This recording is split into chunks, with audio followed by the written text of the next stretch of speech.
Question को अपन एक बार solve करके देखेंगे। Enter your choice. Just tell me now fast. तो जल्दी से बोलो क्या करेंगे। यस फास्ट आने जरा।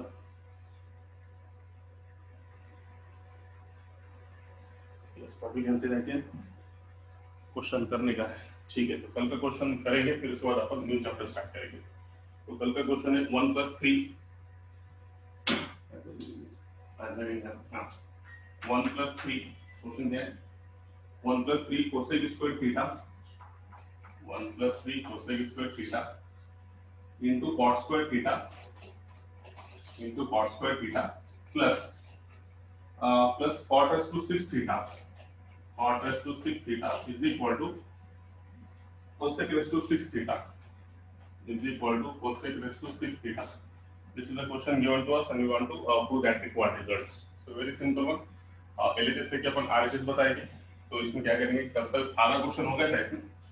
तो here we can take it here LHS is equal to 1 + 3 into cosec square theta into cot square theta plus cot raised to 6 theta is there. So we are interested to solve it. So very simple one. It becomes 1 + 3 into cosec theta can be written as 1 upon sin square theta, and then cot square theta can be written as cos square theta divided by sin square theta, plus again cot raised to 6 theta can be written as what we can write here. It is nothing but cos raised to 6 theta divided by sin raised to 6 theta is there. तो इस सब में से देखेंगे अपन, तो इसकी division में 1, तो यहाँ पे sin square theta मतलब ये टर्म में होगा sin raised to 4 theta और यहाँ पे sin raised to 6 theta। तो ये तीनों में जो है सबसे हाईएस्ट जो है sin raised to 6 theta है। या फिर ऐसा करो कि 1 sin raised to 4 theta sin raised to 6 theta का एलसीएम जब देंगे अपन, तो इसका एलसीएम कितना आएगा, LCM is nothing but sin raised to 6 theta है। यहाँ तक हो गया था अपना। तो जो एलसीएम आया वो एलसीएम से हर टर्म को मल्टीप्लाई करो, जैसे कि 1 by 1 को मल्टीप्लाई करेंगे अपन sin raised to 6 थीटा से, तो इसको मिलेगा sin raised to 6 theta plus, तो ये एक्चुअल कितना है 3 into 1 into cos थीटा, मतलब हमको क्या मिल गया 3 cos स्क्वायर थीटा। इसको मल्टीप्लिकेशन कैसे करें अपन ने, sin raised to 6 थीटा से, ये एलसीएम से मल्टीप्लाई करें, sin raised to 6 थीटा से मल्टीप्लाई करें तो ये 2 और 2 4, ये 4 ये 6 में से गया तो कितना बचा यहाँ पे 3 cos square theta sin raised to 6 theta से मल्टीप्लाई करने पे से ये 4 उसमें से चले गए, तो यहाँ पे सिर्फ कितने बचे 2 बचे sin स्क्वायर थीटा है। ठीक है, प्लस यहाँ पे तो पूरा sin raised to 6 theta sin raised to 6 theta से क्या बचेगा कैंसिल, तो सिर्फ क्या बचेगा cos raised to 6 थीटा। तो कल तक यहाँ तक अपना बोलना आ गया था। तो यहाँ पे फार्मूले में ये 3 लिखने की वजह से, यहाँ पे ये 3 होने की वजह से हमको लगा कि ये फार्मूला a + b के फॉर्म में a + b का क्यूब के फॉर्म में इसको अपन कन्वर्ट कर सकते हैं। तो ये फार्मूला सबसे पहले देखो, फिर इसको अपन कन्वर्ट करेंगे। So important is that what is the formula here, 1 minute. हाँ, so what is the formula here, तो ये समझ में आ गया यहाँ तक इसके आगे फार्मूला, या फिर इसको पहले दोनों को करीब लिखो, फिर इसके बाद अपन फार्मूला यूज करेंगे। जैसे कि यहाँ पे sin raised to 6 theta plus cos raised to 6 theta, we can write in one bracket, plus 3 times cos square theta sin square theta and then divided by sin raised to 6 theta is there। यहाँ तक कोई तकलीफ बिल्कुल नहीं, कल यहाँ तक हो गया था अपना बोलना। अब इसके आगे सिर्फ how to use the formula है, और वो भी फार्मूला यहाँ पे क्यों यूज करेंगे, तो ये टर्म की वजह से, यहाँ पे जो 3 cos square theta sin square theta है ना, तो ये टर्म की वजह से समझ में आया कि ये formula a cube plus b cube के फॉर्म में आता है। क्यों, तो a प्लस b के स्क्वायर में देखेंगे तो a square plus 2ab plus b square, वहां पे 2 आता, और अगर से क्यूब के फॉर्म में देखेंगे तो यहाँ पे कितना आता अपना 3 आता। तो यहाँ पे ये समझ में आना चाहिए कि 3 आया, इसका मतलब ये फार्मूले को अपन a cube plus b cube के फॉर्म में कन्वर्ट कर सकते हैं। तो यहाँ पे अपन इसको ऐसे लिखेंगे, देखो ये साइड थोड़ा मिटाना पड़ेगा ऊपर का। ठीक है, तो देखो अभी सबसे पहले फार्मूला, इसमें फार्मूला क्या इंपॉर्टेंट है, यहाँ पे पहले फार्मूला बता तुम्हारे क्या फार्मूला होगा, a प्लस b का क्यूब का फार्मूला अगर से देखेंगे अपन, इसका फार्मूला है, कल हिंट दिया था यहाँ पे मैंने, a cube plus b cube plus 3a square b plus 3ab square, है ये फार्मूला इसका है ना, a cube plus b cube plus 3a square b plus 3ab square है। अब यहाँ पे ये देखेंगे फार्मूला, तो यहाँ पे sin raise to 6 theta plus cos raise to 6 theta है। तो ये फॉर्मूले में एक्चुअली क्या है मालूम है, sin रेस टू 6 थीटा को तुम लिख सकते हैं sin स्क्वायर थीटा का पावर 3, और यहाँ क्या लिख सकते हैं अपन, cos रेस टू 6 को क्या लिख सकते हैं अपन, cos स्क्वायर का पावर 3, है ना, मतलब बेत्रिक सा ऐसा होगा ना। तो ये ऐसे करने से ये होगा तुमको a का पावर 3 प्लस b का पावर 3। तो एक्चुअली ये फार्मूले से तुमको a का क्यूब प्लस b का क्यूब ये फार्मूला मिलता। एक्चुअली ये पूरे का क्यूब नहीं है ना, ऐसा थोड़ी है a प्लस बी और उसका पावर में 3, है ना, एक a प्लस बी के क्यूब का फॉर्मूला नहीं है, मगर ये फार्मूले में से अपन ये इसकी वैल्यू निकाल सकते हैं, a cube plus b cube की। तो यहाँ पे अपन क्या करेंगे, यहाँ पे वैल्यू निकालेंगे अपन, a cube plus b cube is nothing but it is equal to क्या मिलेगा, ये a प्लस b का क्यूब एज इट इज, और यहाँ पे जो प्लस का है वहां पे जाने से माइनस का देगा। इसमें से देखो 3a स्क्वायर भी और 3ab स्क्वायर में से ab कॉमन निकलता, ab कॉमन निकला, यहाँ से यहाँ क्या बचा a और यहाँ क्या बचा b।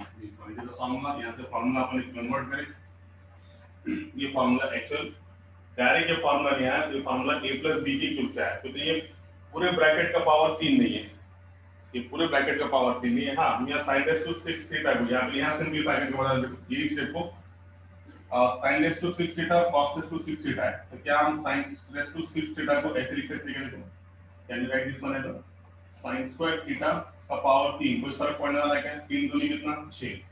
Again it can be written as cos के पावर को तुम कर सकते हैं, it is nothing but 3 is there। ये दोनों टर्म्स को ऐसे लिखा अपन ने, sin raise to 6 theta can be written as sin square theta का पावर 3, 3 दूनी कितना आ गया 6। Again this cos raise to 6 theta can be written as cos square का पावर 3, इसका पावर 3 दूनी कितना 6 हो गया। तो ये जो फार्मूला हो गया, ये होगा a मतलब sin स्क्वायर थीटा a का पावर 3 प्लस b मतलब cos स्क्वायर थीटा उसका पावर 3। तो ये हो गया a का क्यूब प्लस b का क्यूब। तो a का क्यूब प्लस b क्यूब की वैल्यू अपन ने ये फार्मूले से निकाली, a प्लस b के क्यूब से। तो इसकी वैल्यू क्या है, ये टर्म यही रहेगा, ये पूरा दोनों प्लस में, वहां पे जाने के क्या होगा माइनस होगा। यहाँ से अपन ने क्या कॉमन निकाले दोनों में से, 3ab कॉमन निकाले।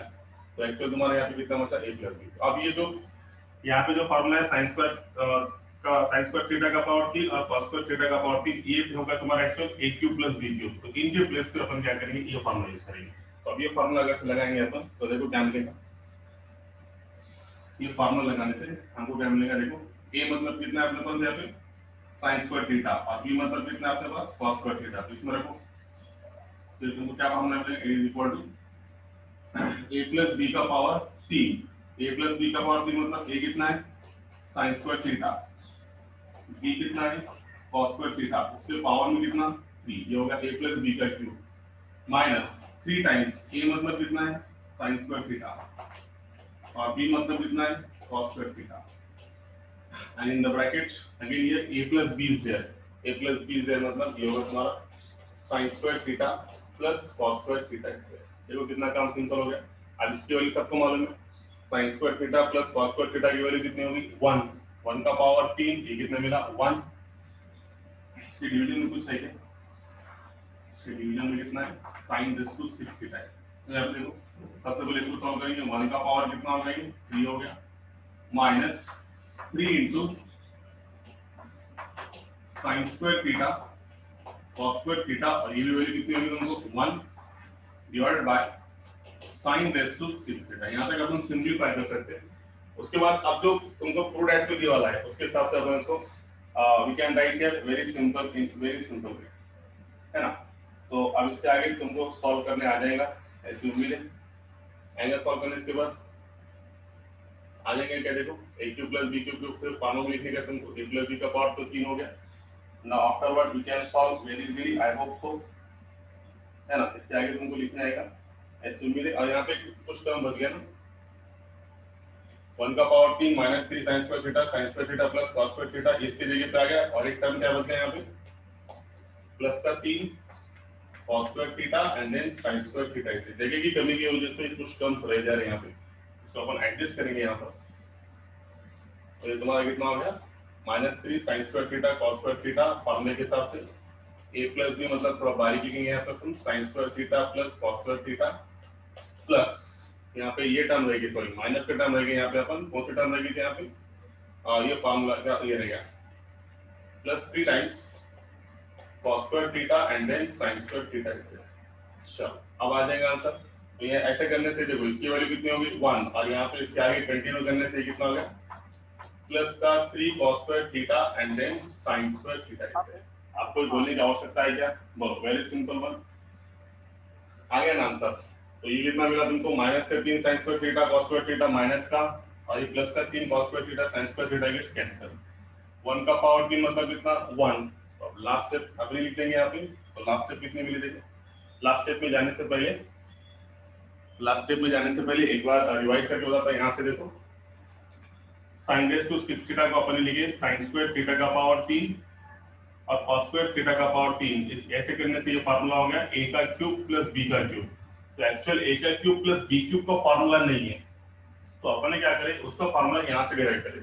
अपने को फार्मूला है a प्लस b का पावर 3, ब्रैकेट का पावर 3 का फार्मूला मालूम है। तो ब्रैकेट का पावर 3 मतलब a प्लस b का क्यूब का formula a cube plus b cube plus 3a square b plus 3ab square. तो इसमें से अपन ने a cube plus b cube की वैल्यू निकाली। ये पूरा प्लस का है, वहां पे जाने से पूरा क्या हो जाएगा माइनस का। करेक्ट दो फाइनल। तो यहाँ पे a मतलब अपना कितना है sin स्क्वायर थीटा, b मतलब कितना है अपना cos स्क्वायर थीटा, उसके पावर में कितना 3 माइनस 3 टाइम्स a की जगह पे sin स्क्वायर थीटा, b के प्लेस पे cos square theta, a plus b मतलब sin square theta plus cos square theta. और जगह कम होने की वजह से एक टर्म अपनी रहेगी यहाँ पे। क्वेश्चन में यहाँ पे कितना ये बाकी था 3 cos square theta sin square theta. तो यहाँ पे ये प्लस का 3 cos square theta sin square theta. ये actual a cube plus b cube की वैल्यू यहाँ से लेके यहाँ तक आ गई, और ये जो है ये रिमेनिंग है अपना क्वेश्चन में का 3 cos square theta plus sin 3 cos square theta sin square theta. अब देखो ये पूरे की वैल्यू 1 का पावर 3, और ये कितना हो गया minus 3 sin square theta cos square theta, इसकी वैल्यू भी कितनी होगी 1, और यहाँ पे कितना बचा प्लस 3 cos स्क्वायर थीटा। जो प्लस का और ये माइनस का दोनों क्या हो गए कैंसिल, तो सिर्फ बचा 1 sin रेज़ टू 6 थीटा। तो ये तुम्हारा लास्ट आंसर थोड़ा इंपॉर्टेंट क्वेश्चन था, इसलिए अपन इसको पहले सॉल्व करें। 1 sin raise to 6 theta is nothing but cosec raise to 6 theta is, and that is equal to our RHS। तो this is again important question. कल मैंने हिंट दिया था, यहाँ तक करे थे अपन इसके आगे ये भी हिंट दिया था कि a प्लस बी क्यूब का फॉर्मूला यूज करो, मगर डायरेक्टली पूरा वही फॉर्मूला यूज नहीं करने का था। a प्लस बी क्यूब में से तुमको इसकी वैल्यू निकालने का था, a cube plus b cube की। ये निकाल के सॉल्व करने से आंसर तुम्हारा आ गया। ठीक है, so in this way we have completed board part of trigonometry, है ना। अपना एकदम सिस्टम में लेते हैं अपन हमेशा, पहले बोर्ड फिर उस पे ऑब्जेक्टिव पे। बोर्ड जब तक पक्का नहीं तब तक ऑब्जेक्टिव को हाथ लगा के मत समझो, ठीक है। अच्छा, तो नए चैप्टर में जाने से पहले ये चैप्टर का अपन ब्रीफ में थोड़ा देखेंगे, अपनी चैप्टर में क्या क्या है बिट्स, खाली बिट्स देखेंगे। तो देखो तो इतना ही है पूरे तुम्हारे बोर्ड पे। देखो अपन ने हर एक एग्जांपल इसमें कवर करे, तुम जाए तो देख सकते हैं पूरे एक्सरसाइज के क्वेश्चंस अपन ने लिए, पूरा कांसेप्ट लिया अपन ने इसके। तो देखो सबसे पहले बीट देखे अपन ने एंगल ऑफ मेजर 0D, है ना, मेजर्स ऑफ डिफरेंट एंगल्स। जैसे साइड देंगे अपन मेजर्स ऑफ डिफरेंट एंगल्स, या फिर उससे पहले अपन ने देखे बेसिक कांसेप्ट देखे ट्रिग्नोमेट्रिक फंक्शंस में। ये सबको मालूम है, इसके मैंने बताया नहीं। ये 6 प्रकार के ट्रिग्नोमेट्रिक फंक्शंस रहते हैं, उनमें रिलेशन देखे अपन ने। sin थीटा अगर से है तो वो है 1 cosec थीटा, उसी तरीके से cosec थीटा मतलब 1 sin थीटा। sec थीटा कभी दिखता है क्वेश्चन में तो 1 cos थीटा होगा। उसी तरीके से अगर से क्वेश्चन में कभी cot थीटा आ गया तो हम उसको जगह पे क्या लिख सकते हैं 1/tan थीटा, या tan थीटा के प्लेस पे कितना cot थीटा। इस पे से और क्या रिलेशन आया, ये दोनों का मल्टीप्लिकेशन है, ये एक रिलेशन आया। sin थीटा cosec थीटा अपन डायरेक्टली क्या लिखेंगे 1, क्यों? तो cosec theta cosec theta means what 1/sin theta, sin theta cancel 1। आगे ये दोनों का मल्टीप्लिकेशन करेंगे तो कितना मिलेगा sec theta cos theta is equal to 1, then after tan theta cot theta is equal to 1 is there, है ना। आज तुम्हारा काम ये इतना चैप्टर हुआ, वो चैप्टर का पूरा रिवाइज करेंगे पहले बीट से लेके तो आखिर तक। अगर से आप कंटिन्यू में टच में स्टडी में करेंगे तो बाद में फिर हार्ड नहीं जाएगा आपने, है ना। तो जितना चैप्टर हुआ उतना पूरा चैप्टर का ईच एंड एवरी क्वेश्चन तुम उसको सॉल्व करेंगे। तो ये तुम्हारा जो बेनिफिट है वो तुमको अगले चैप्टर में होगा, है ना। ऐसा नहीं होना कि अपन अगले नए चैप्टर में जा रहे हो पिछला चैप्टर अपन भूल गए। इसलिए जब भी पूरा चैप्टर हो जाएगा पहली बीट से लेके लास्ट बीट तक हम उसका रिवाइज करेंगे, तो उसका जो बेनिफिट है तुमको नेक्स्ट चैप्टर में होगा, ठीक है। तो ये होगा रिलेशन। उसके बाद अपन देखें ट्रिग्नोमेट्रिक फंक्शंस, कैसे देखे अपन ने स्टैंडर्ड यूनिट सर्कल में भी देखा अपन स्टैंडर्ड यूनिट सर्कल में क्या था हमने, इक्वल अगर से पॉइंट स्टैंडर्ड यूनिट सर्कल में यहाँ पे ऐसा, तो point in standard unit circle, तो क्या बात रहती है स्टैंडर्ड यूनिट सर्कल की, यहाँ से यहाँ तक रेडियस कितना रहता 1, रेडियस कितना रहता 1, रेडियस कितना रहता 1, रेडियस कितना रहता 1, ठीक है।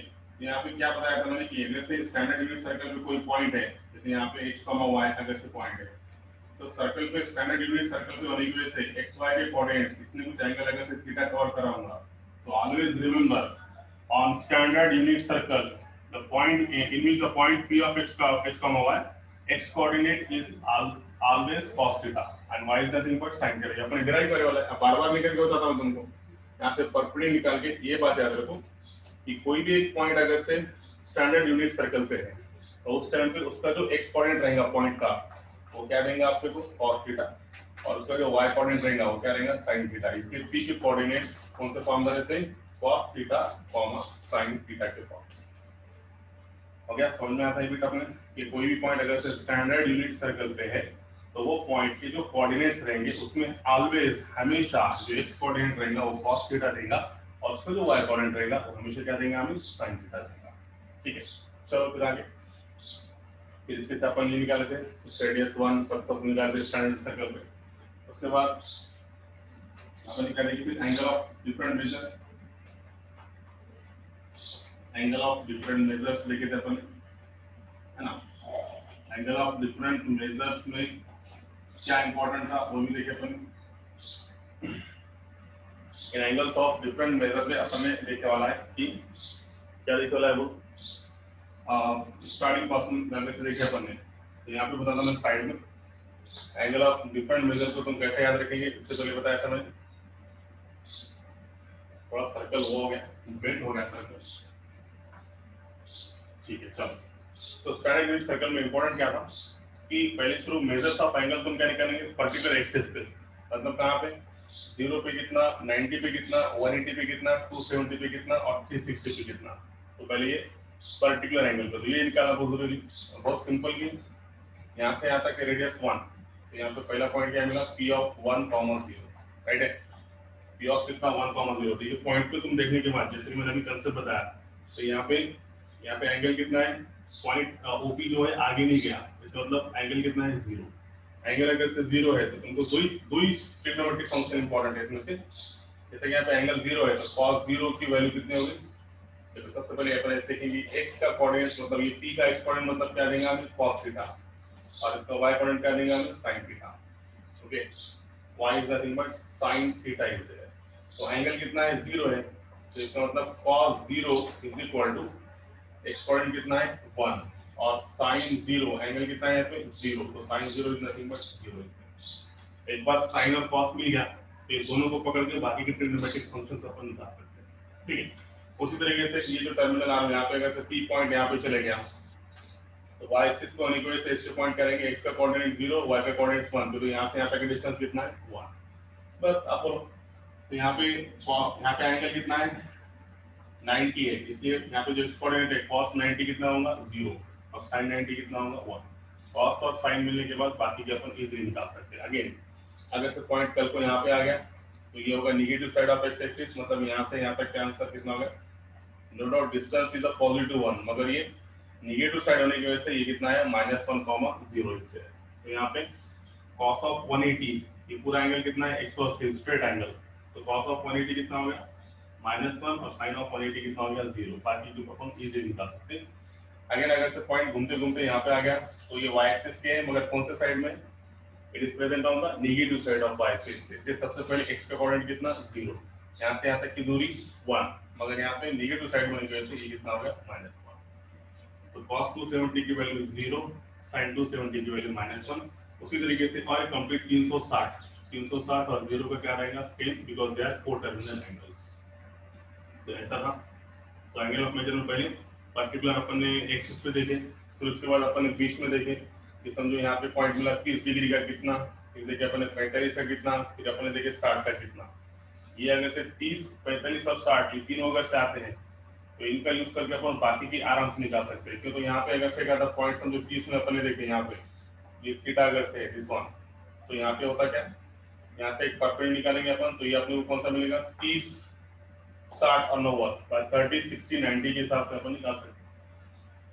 और 45 में कौन सा मिलेगा, 45, 45, 90 की थ्योरम तुमको मालूम है, 30, 60, 90 में क्या रहता है, 30 का अपोजिट हाफ ऑफ हाइपोटेन्यूज है ना, और 60 का अपोजिट क्या रहता, √3/2 ऑफ हाइपोटेन्यूज। 40, 45, 90 में क्या रहता, opposite adjacent is equal to opposite is equal to 1/√2 times of hypotenuse। बस खत्म।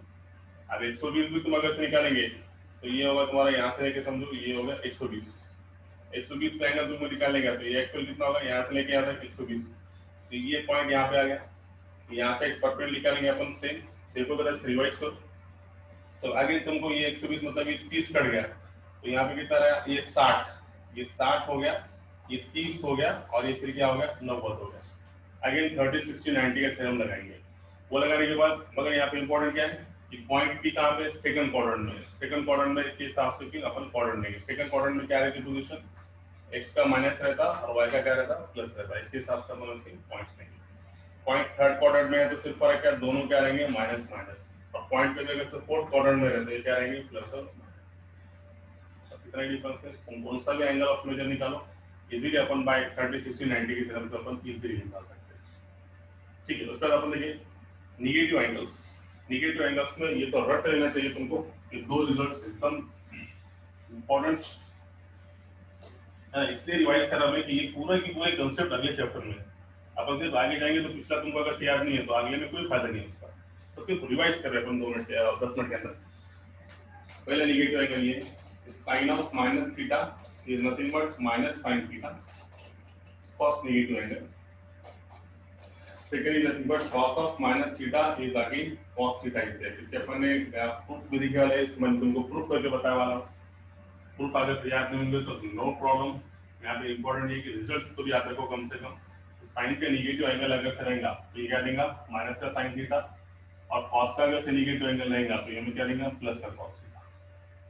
और दो अगर से अपने पास एंगल से तो ये दोनों एंगल का यूज करके रिमेनिंग ट्रिग्नोमेट्रिक फंक्शंस अपन इजी निकाल सकते हैं, है ना। जैसे जब किसी ने तुमको बोला भाई tan ऑफ माइनस थीटा कितना, तो अपन 2 ही मिनट में निकाल सकते हैं कि ये रहता भाई sin of minus theta divide by cos of minus theta.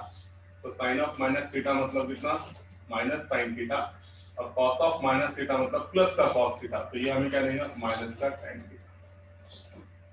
पूरे ट्रिग्नोमेट्रिक फंक्शंस में 2 ट्रिग्नोमेट्रिक फंक्शन बहुत इंपॉर्टेंट है, वो तो एक बार अपने पास आ गए तो उनका यूज करके हम रिमेनिंग ट्रिग्नोमेट्रिक फंक्शंस इजीली निकाल सकते हैं। तो ये नेगेटिव एंगल्स में एकदम इंपॉर्टेंट, हर जगह आएगा, अपने को याद होना चाहिए। साइन के एंगल में नेगेटिव है तो 100% माइनस मिलेगा, और कॉस के एंगल में नेगेटिव है तो अपन क्या मिलेगा, प्लस। तो उसके बाद अपन देखें फंडामेंटल आइडेंटिटीज, है ना, फंडामेंटल आइडेंटिटीज। तो उसमें फंडामेंटल आइडेंटिटीज में क्या था, सबसे पहली important property sin square theta plus cos square theta is equal to 1। दूसरी इसमें थी sec square theta is equal to 1 plus tan square theta. तीसरी प्रॉपर्टी थी cosec square theta is equal to 1 plus cot square theta. So these are the important in that one. You know, basic fundamental identities are important in that one. इनका use करके अपन remaining आराम से निकाल सकते हैं ना। ये तो sin square theta cos square theta 1 है, ये मालूम है, अब इस पर टाइम पास नहीं करेंगे, मेरे को सबको मालूम है ये होगा। आप इसमें अगर से फंडामेंटल आइडेंटिटीज हो गई तो उसके बाद ही नेक्स्ट बिट था elimination of theta. Next bit था अपना एलिमिनेशन ऑफ थीटा, है ना। एलिमिनेशन ऑफ थीटा में क्या करते थे अपन, ये फंडामेंटल आइडेंटिटीज जो है या फिर बेसिक आइडेंटिटीज जो है इनका यूज करके इक्वेशन जो xy में रहता था, वेरिएबल xy में रहता था, उनको वो xy में रिलेशन लेके आते थे थीटा को रिमूव करके, है ना। आया कि समझ, जैसे कि अभी भूल गया तो एक ही एग्जांपल लगाता मैं, रिवाइज होना बहुत जरूरी है। देखो ऐसा रहता, भूल जाता आदमी। देखो इसमें क्या क्वेश्चन तुम्हारे लिए कुछ बता दो, ये क्वेश्चन ऐसा था, रिमूविंग करिए जल्दी बता दो। अच्छा क्वेश्चन, हाँ ऐसा, जैसे कि एक वेरिएबल है x equal to 3 sec theta और एक था y equal to 4 tan theta.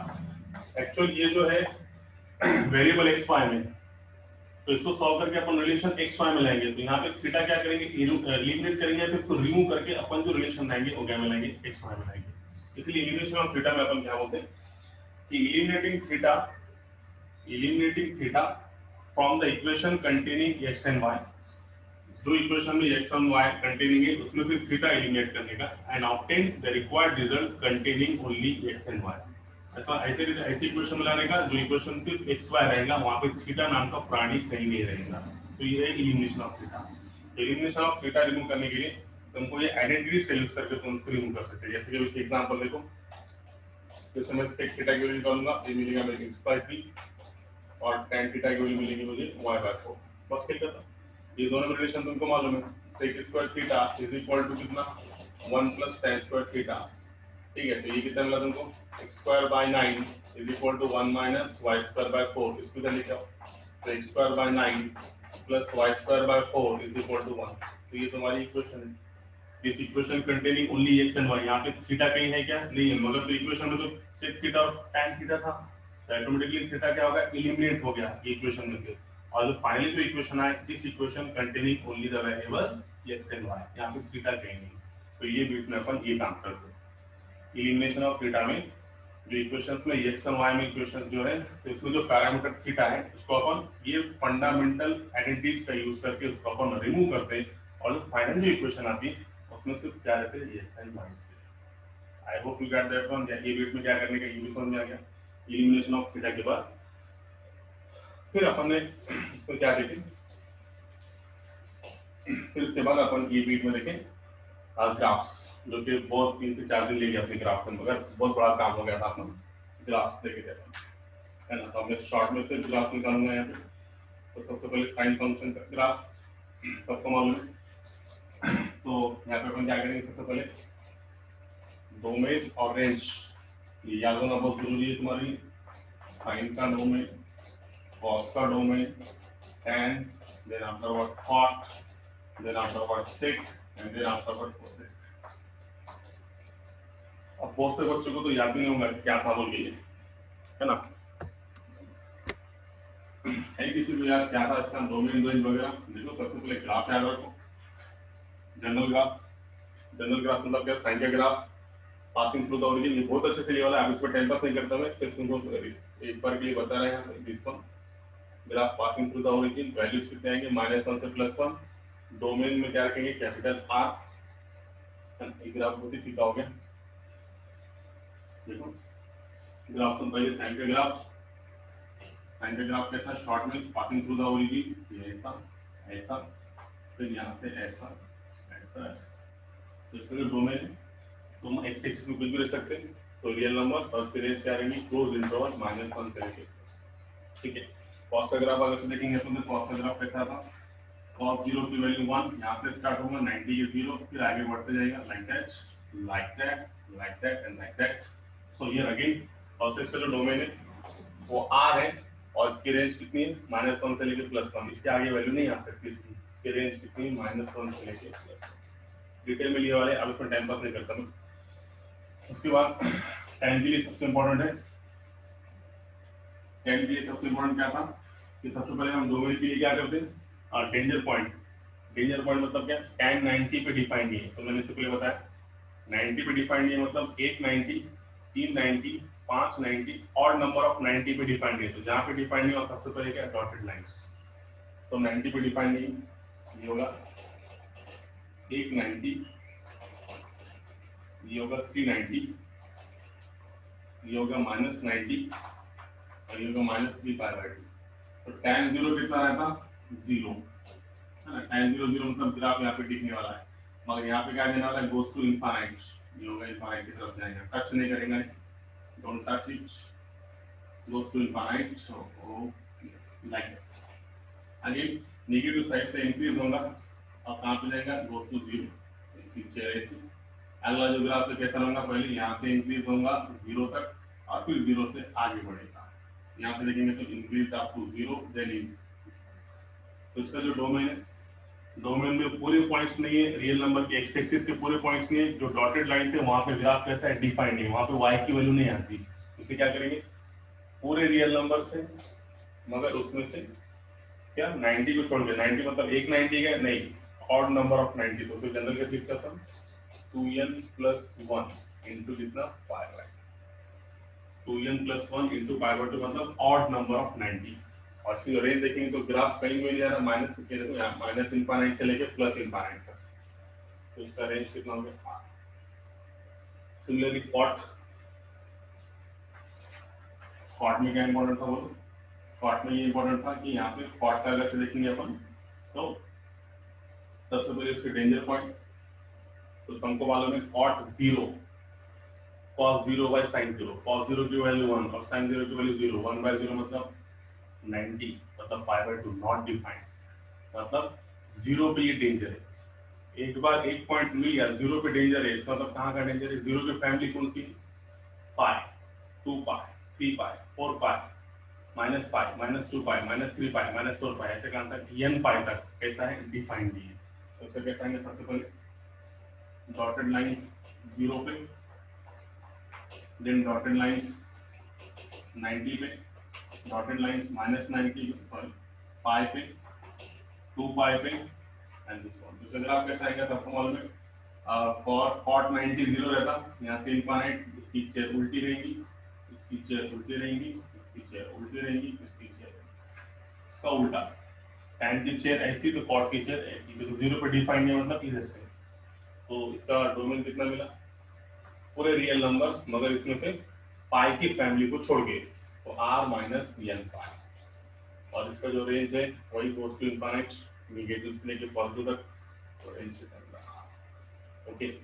चलो तो अगला अगर आप देखें अपन ने सेक का, तो सेक में भी सबसे पहले सेक का यहाँ से देखो tan cot sec cosec में सबसे पहले डेंजर पॉइंट निकालेंगे। एक बार डेंजर पॉइंट मिल गया तो उसका यूज करके अपन डोमेन आराम से निकाल सकते हैं। तो बोलो सेक क्या डेंजर पॉइंट है, सेक 90 1 cos 90, cos 90 की वैल्यू 0 मतलब 1/0 मतलब नॉट डिफाइंड। समझ में आ गया, इससे ये 90 पे डिफाइंड नहीं है, तो एक 90 पे है क्या नहीं है, 90 की पूरी फैमिली पे वो क्या है डिफाइंड है। तो पहले हम 90 पे डिफाइंड नहीं है, इसका मतलब हम कैसे लेंगे इसके खिलाफ, एकदम सिंपल, 90 पे डिफाइंड नहीं है तो 90 पे डॉटेड लाइंस, 90 पे डॉटेड लाइंस, -90 पे डॉटेड लाइंस, -3/90 डॉटेड लाइंस। तो सबसे पहले इसका डोमेन लिख दो, इसका डोमेन क्या आएगा, रियल नंबर मगर उसमें से ऑड नंबर ऑफ 90 को छोड़ के, इसका मतलब समझा था, r - 2n + 1 90 के मतलब क्या है, हाँ भैया एक्स एक्सिस में डोमेन पे पूरे रियल नंबर्स आएंगे मगर उसमें से ऑड नंबर को π/2 के ऑड नंबर के वाले क्या हो जाएंगे, माइनस हो जाएंगे, तो उनको छोड़ के, माइनस मतलब उनको छोड़, ठीक है। चलो डोमेन में लिखने के बाद उसका रेंज अगर से देखेंगे तो sec 0 की वैल्यू 1/cos 0, 1/cos 0 मतलब 1/1 मतलब कितना मिला 1, तो यहाँ पे इसका ग्राफ है 1 से, मगर it goes to infinite to this side और it goes to infinite to this side। इसे कप के टाइप में मिलता, एक कप मिल गया यहाँ पे, तो दूसरा कप कहाँ पे आएगा 100%, एक कप ऊपर, ये इंट्रोल में कप कहाँ पे आएगा, ये -1 पे मतलब यहाँ पे। अब अगला कप कहाँ पे आएगा, इसके ऊपर, सिमिलरली ये कप ऊपर है तो यहाँ पे दूसरा कप कहाँ पे आएगा, उसके नीचे। इसका जो रेंज है, इसका रेंज क्या रहेगा, it is nothing but r मतलब इनफाइनाइट की तरफ जा रहा, प्लस इनफाइनाइट की तरफ जा रहा और माइनस इनफाइनाइट जा रहा, मगर इसमें से 1 और -1 पे वो पॉइंट आ रहे वैल्यूज, इस वजह से r -1 से लेके +1 मतलब ये इसमें से -1 और +1 को छोड़ दिया तो बाकी ग्राफ तो कहाँ जा रहा, goes to infinite, goes to infinite है ना, एक कप ऐसा, एक कप नीचे से इनफाइनाइट, ऊपर से इनफाइनाइट, तो r मतलब ये नंबर जा रहा माइनस इनफाइनाइट से प्लस इनफाइनाइट, मगर उसमें से किसको छोड़ के, -1 और +1 को, तो वहां पे y की वैल्यू आ रही है, तो ये दो पॉइंट को छोड़ के बाकी सब ग्राफ कहाँ पे जा रहा, इनफाइनाइट की तरफ, ठीक है। लास्ट टाइम मैं लिख देता, उससे cover danger point 1/sin 90, sin 90 मतलब कितना, नहीं 1/sin 90 मतलब 1 होता, cosec 0 1/sin 0, sin 0 मतलब कितना 0 और 1/0 मतलब इनफाइनाइट, तो 0 पे डिफाइंड नहीं है, इसका मतलब 0 की फैमिली 0 1 पाई 2 पाई 3 पाई ऐसे कहाँ तक n पाई तक, तो क्या करेंगे इसका r में से n पाई क्या करेंगे माइनस, ये कोसेक का डोमेन, और इसके रेंज में क्या आती है सेम, तो उनकी रेंज सेम है, इसके डिटेल बहुत डिटेल में देखने वाला है, ये हो गया, ये तुम्हारे लिए याद रखना बहुत जरूरी है ना। आप अगले चैप्टर में जाने से अपने ऑब्जेक्टिव भी याद रखना बहुत जरूरी है। और ऑब्जेक्टिव शुरू करने से पहले भी साइन के डोमेन रेंज, कॉस के सब पूरे ट्रिग्नोमेट्रिक फंक्शंस के डोमेन रेंज मालूम होना जरूरी है। ठीक, तो चलो फिर उसके बाद अपन ने क्या देखे ये वीडियो में, ये चैप्टर में फिर अपन ने उसके बाद अपन ने देखे इसके कुछ प्रूफ देखे इल्यूमिनेशन ऑफ थीटा के बाद, और उसके कुछ और एक बीट रह गया इसमें अपन ने ये लिखे वाला है, ये बीट लिखा है पोलर कोऑर्डिनेट्स, ये बीट रह गया था इसमें, है ना। ये एक बीट लिखा वाला पोलर कोऑर्डिनेट्स में क्या रहता था, तो पोलर कोऑर्डिनेट्स में क्या कि पोलर कोऑर्डिनेट्स मतलब क्या, एक्चुअल कोई पॉइंट अगर से यहाँ पे प्रेजेंट है तो ये पॉइंट पी का डिस्टेंस ओरिजिन से r और इससे तैयार करने वाला angle, distance of the point from the origin and the angle made by the point, ये जो है p of r, theta is actual state with the polar coordinates.